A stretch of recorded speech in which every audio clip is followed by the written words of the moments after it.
बिस्मिल्लाहिर्रहमानिर्रहीम। अस्सलाम वालेकुम नाज़रीन, आप यूट्यूब चैनल देख रहे हैं। मैं इमरान खान हूँ। ख़बरें काफ़ी सारी हैं, मैं आपके साथ शेयर कर देता हूँ, लेकिन सबसे पहले मैं आपको एक वीडियो दिखाता हूँ। ये थोड़ा सा उसका हिस्सा आप देख लीजिए, क्योंकि पॉलिसी गाइडलाइन के मुताबिक हम आपको ज़्यादा दिखा नहीं सकते। ये इमरान खान साहब बैठे हुए हैं और अपने वर्कर्स के साथ अफ्तारी कर रहे हैं।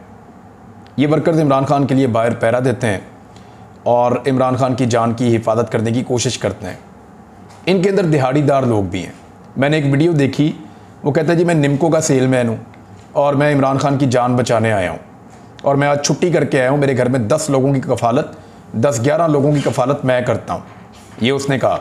इसी तरह और भी बहुत सारे लोग वहाँ पे मौजूद हैं और ये वो लोग हैं जो गरीब लोग हैं। इमरान खान के फॉलोअर्स पहले कहा जाता था कि अमीर लोग हैं, तगड़े लोग हैं, बर्गर क्लास है, लेकिन अब हमने देखा कि पाकिस्तान का आम आदमी, पाकिस्तान का किसान, पाकिस्तान का मज़दूर, पाकिस्तान का दिहाड़ीदार तबका, ये सारे भी अब इमरान खान के साथ खड़े हो गए हैं। और मिडिल क्लास ने तो बहुत बड़े पैमाने पर इमरान खान साहब का हाथ थाम लिया। जो सर्वेज आ रहे हैं, मैं पिछले वीलॉग में आपको बता चुका हूँ कि इस किस्म के सर्वेज हैं कि उन सर्वेज को देखने के बाद मुखालिफिन चकरा कर रह जाते हैं। मैंने थोड़े दिन पहले आपको बताया था कि सर्वेज करने वाले कुछ लोगों ने मुझे यहाँ तक बताया कि हमें सर्वे करने के बाद टेबल पे बैठकर दोबारा सर्वे करना पड़ता है।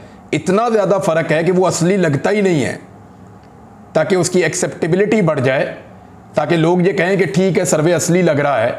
क्योंकि जो डायरेक्ट सर्वे आता है वो तो 90% और 10% का है, लेकिन उनको टेबल पे बैठ के मैनेज करके कोई 30-35% पे लेकर आते हैं कि 35% लोग दूसरी तरफ भी खड़े, ताकि वो सर्वे ज़रा असली लगे।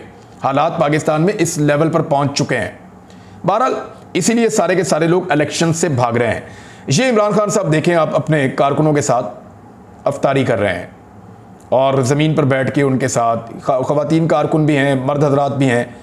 और आप ये देखिए कि ज़मान पार्क के बाहर लगातार पिछले चंद महीनों से ख़वातीन भी मौजूद हैं, मर्द भी मौजूद हैं। कोई एक शिकायत किसी खातून की तरफ से आपको कोई वीडियो मिली हो, किसी जगह पर आपको पता चला हो?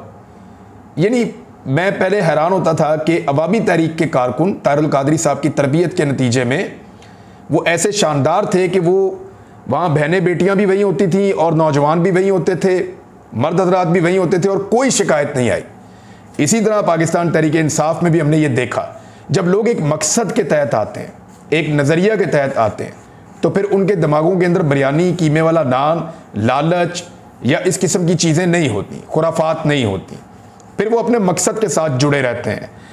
तो नवाज शरीफ साहब को ज़रा आप एक लम्हे के लिए सोचिए, या उनके पूरे ख़ानदान को आप सोचिए, क्या वो ऐसे अपने कारकुनों के साथ पूरी ज़िंदगी आपको मिले कहीं पे बैठकर वो खाना खा रहे हों, उनके साथ बैठकर वक्त गुजार रहे हों?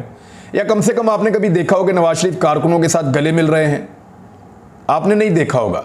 सेलेक्टिव कारकुन लाए जाते हैं ईद वाले दिन रायविंड के अंदर, या जहाँ मियाँ नवाज शरीफ मौजूद हों, और उनको खुशबू लगा के मियाँ साहब से गले मिलने का मौका दिया जाता है, लेकिन मियाँ साहब एक फासला रख के उनसे गले मिलते हैं। मियाँ नवाज शरीफ हों, हमजा शहबाज हों या बाकी लोग हों, तो वो आप उनका बिहेवियर आप देख लें कि वो जब हाथ मिलाते हैं तो ऐसे मिलाते हैं, यूं। जब भी किसी से हाथ मिलाएंगे तो ऐसे हाथ मिलाते हैं और ऐसे ही निकाल लेते हैं, किसी का हाथ पकड़ते नहीं हैं। आपने देखा होगा कि बैरून मुल्क हुक्मरानों या ताकतवर लोग या जिनकी गुलामी ये करना चाहते हैं, मगरबी कुव्वतें, उनको तो गले भी लगाते हैं, उनके हाथ, 2 हाथों से हाथ मिलाते हैं और उनके आगे झुक भी जाते हैं। लेकिन जब आम पाकिस्तानी से ये मिलते हैं तो ऐसे हाथ लेकर आते हैं, ये अंगूठा कड़ा के ऐसे हाथ लेकर आते हैं, इतना सा हाथ मिलाते हैं, वापस कर लेते हैं। अभी मैंने एक देखा था, सोशल मीडिया का एक बंदा है, आजकल जजेस के ऊपर बहुत कीचड़ उछाल रहा है सोशल मीडिया पे, वो नवाज शरीफ के आगे आगे चल रहा था और नवाज शरीफ की तरफ पीठ करके भी नहीं चलते, ऐसे क्रॉस चलते हैं कि नवाज शरीफ साहब की तरफ पीठ हो जाएगी तो बुरा मना लेंगे, और फिर जाकर खड़े हो जाते हैं और देखते रहते हैं कि अगर मियाँ साहब का मूड हुआ तो हाथ मिला लेंगे। और मियाँ साहब ने ऐसे उससे हाथ मिलाया था और ऐसे वापस कर लिया था। ये मैंने खुद अभी विजुअल देखा, गालिबन आतिफ नाम का बंदा है वो, मैं उसको ऐसे जानता नहीं हूँ, लेकिन मैंने ये विजुअल देखा तो मैं बड़ा हैरान हुआ। मैंने अपने एक साथी को दिखाया, मैंने कहा ये क्या है, ये मियाँ साहब कैसे मिल रहे हैं? उन्होंने कहा जी ये बड़ा दरीना कारकुन है, ये रोज़ाना वहाँ लोगों से गालियाँ भी खाता है, लड़ाई भी करता है, सारी चीज़ें बर्दाश्त करता है, लेकिन इसके बावजूद मियाँ नवाज शरीफ साहब की नज़र में इसकी ये इज़्ज़त है। बहरहाल मैं बेशुमार कारकुन है, बेशुमार मसाले हैं, मैं किसी का दिल नहीं दुखाना चाहता।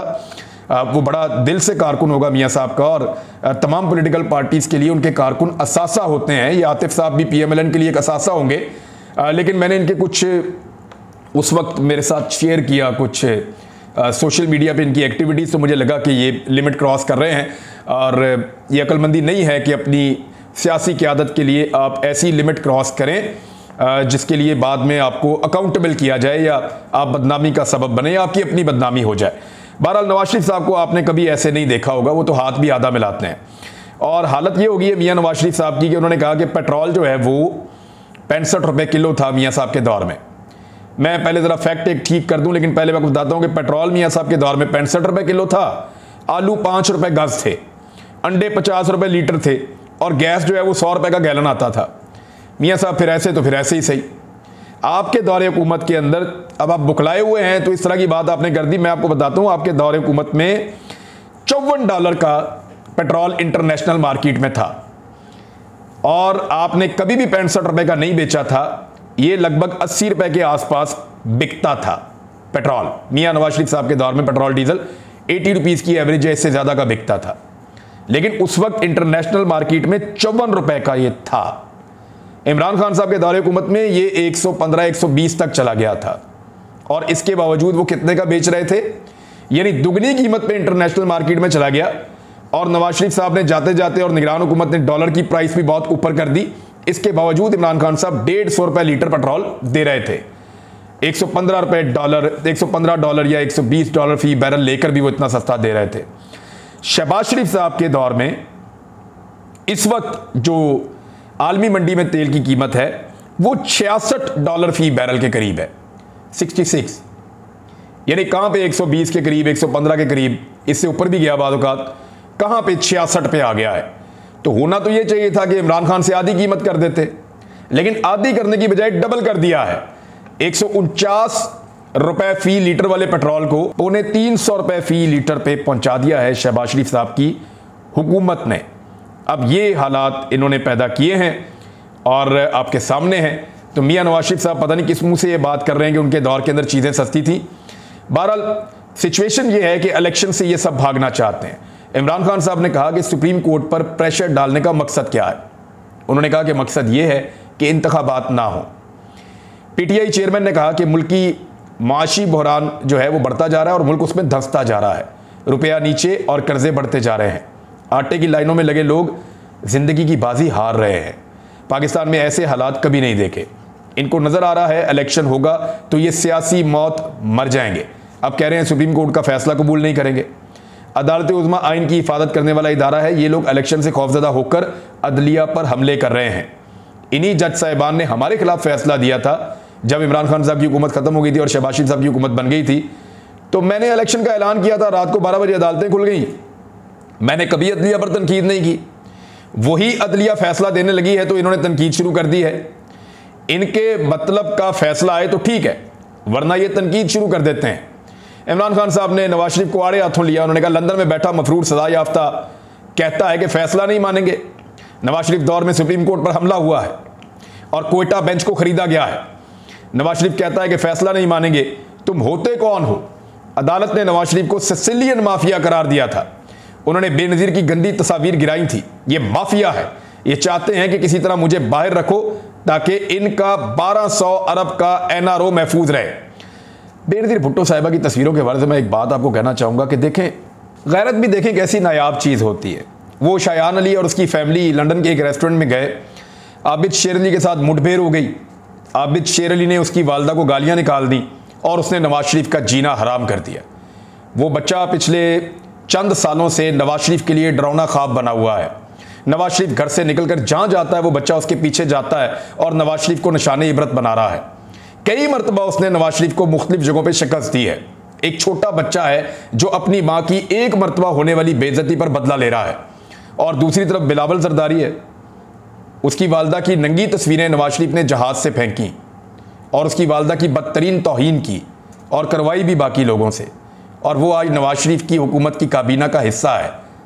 बिलावल और शायान के अंदर आप देखिए फ़र्क कितना ज़्यादा है। गैरत जो है ये पैसे की मोहताज नहीं होती, ओहदे की मोहताज नहीं होती, ताकत की मोहताज नहीं होती। इसके अंदर सिर्फ गैरत का एक जज्बा होना चाहिए। वो बच्चा एक मरतबा अपनी मां को गाली पड़ने पे आज तक बदला ले रहा है और निशाने इबरत बनाकर रख दिया उसने नवाज शरीफ को। और बिलावल, जिसकी वालदा के साथ इससे कई गुना बुरा सलूक किया गया, वो आज उसी शख्स की काबीना के अंदर बैठा एंजॉय कर रहा है। ये फर्क है मेरे ख्याल में गैरत का। अगर लोगों को समझ आए तो ठीक है, इससे ज्यादा मैं कुछ और कहना नहीं चाहता। एक और चीज है, और ये फजलुर रहमान साहब ने की है। बहरहाल पहले इमरान खान साहब की खबर पूरी आप सुन लें। उन्होंने और क्या कहा। उन्होंने कहा कि मुल्क की मईशत का बुरा हाल है। हम इलेक्शन के लिए 2 असम्बलियां हमने कुर्बान की थी। तारीख में कभी ऐसा नहीं हुआ कि किसी ने 2 असम्बलियां कुर्बान की हों। आइन कहता है 90 दिन के अंदर इलेक्शन होंगे। सुप्रीम कोर्ट का काम ही आइन पर अमल दरामद कराना है। मुस्लिम लीग को जलसों में प्रोटोकॉल दिया जाता है। हमें जलसे और रैलियों की इजाजत नहीं दी जाती। जब तक सियासी इस्तेहकाम नहीं आता, मईशत ठीक नहीं हो सकती। इन्हें डर है, ये पंजाब समेत हर जगह बुरी तरह हारने लगे हैं और ये चाहते हैं। जिले शाह के बारे में इमरान खान साहब ने बताया। फिर उन्होंने बताया कि लाहौर को सील कर दिया, इसके बावजूद मीनार पाकिस्तान जलसा कैसे कामयाब हुआ। फिर उन्होंने बताया 26 घंटे तक जमान पार्क के बाहर जो है बदतरीन हमला किया गया कि मेरे कारकुन इस बात से डर गए थे कि इमरान खान को मार दिया जाएगा, तो वो डट गए। ये सारी चीज़ें इमरान खान साहब ने आज बताई हैं। अब आ जाए इस बात पे कि मईशत की सूरत हाल इन्होंने क्या बना दी है। अफराते ज़र के हवाले से एक खबर मैं आपको बताता हूँ कि जो महंगाई पाकिस्तान में बढ़ी है उसके अदाद शुमार क्या है, आप हैरान हो जाएंगे। और मैं पिछले साल से सिर्फ एक मुवाजना करूंगा और डाटा आपके सामने रख देता हूं, और ये सरकारी डाटा है, मैं अपने से आपको नहीं कह रहा। ये जो मार्च गुजरा है महीना, अभी पूरा हुआ 1 दिन पहले, उस महीने का पिछले साल जो मार्च गुजरा था महीना, जो इमरान खान के दौरे हुकूमत में था, उसके साथ मुवाजना कर लेते हैं। हालांकि इमरान खान के खिलाफ तहरीक एतमाद पेश कर दी गई थी, सिंध हाउस में मंडियां लग गई थी, इमरान खान को पूरी तरह एंगेज किया गया था। इसके बावजूद पिछले मार्च का इस मार्च के साथ मुवाजना देखिए। 2023 में ये जो मार्च का महीना है, इसमें 35.4% की बुलंद तरीन सतह के ऊपर महंगाई पहुंच गई है वफाकी इदारे शुमारियात के मुताबिक। फरवरी में ये 31.5 थी, अब 35.4 है और ये रिकॉर्ड है। ये बदतरीन महंगाई का रिकॉर्ड है पाकिस्तान के अंदर। पिछले साल जब इमरान खान साहब की हुकूमत थी तो मार्च के महीने में जो महंगाई की शरह थी वो 12.7% थी। एक तरफ 12.7, एक तरफ 35.4। उस वक्त के अगर आप मीडिया के प्रोग्राम उठाकर देखें तो 90% मीडिया महंगाई पे प्रोग्राम कर रहा था कि महंगाई ने कमर तोड़ दी है। सारी की सारी अपोजिशन उसी पे बात कर रही थी। आज आप प्रोग्राम उठाकर देखें तो 90% मीडिया इमरान खान को नायल करने के ऊपर बात कर रहा है और सारी की सारी हुकूमत उसी के ऊपर बात कर रही है। तो ये फर्क है। और ओपन मार्केट में डॉलर की कीमत 290 रुपए के आसपास पहुंच गई है। 2 रेट हैं डॉलर्स के अलग अलग, जबकि 284 रुपए का डॉलर इस वक्त इसहाक डार साहब की मेहरबानी से पाकिस्तान में हो गया है, जिसको नवाज शरीफ साहब की ख्वाहिश है कि वो इसको पहुंचा दें 500 रुपए तक, और उन्होंने इसकी धमकी भी दे डाली है। फजलुर रहमान साहब ने एक बात की है, और मुझे ऐसा लगता है कि फजलुर रहमान साहब और उनके बेटे ने यह फैसला किया हुआ है कि एक दिन फजलुर रहमान साहब का बेटा कोई बोंगी मारेगा, अगले दिन फजलुर रहमान साहब कोई उल्टी बात उठा के कर देंगे। फजलुर रहमान साहब क्या कह रहे हैं, जरा स्टेटमेंट आप सुनिए और आप हैरान हो जाएंगे। 90 दिन में इलेक्शन आईनी है तो मुशर्रफ दौर में 3 साल क्यों मुलतवी हुए। फजलुर रहमान साहब चंगे भले आप सियासतदान हैं, आपको इतनी अकल होनी चाहिए कि परवेज मुशर्रफ का दौर जमहूरी नहीं था, वो आईनी दौर नहीं था, वो LFO के नतीजे में सदर बने हुए थे। आप उनके सपोर्टर रहे हैं।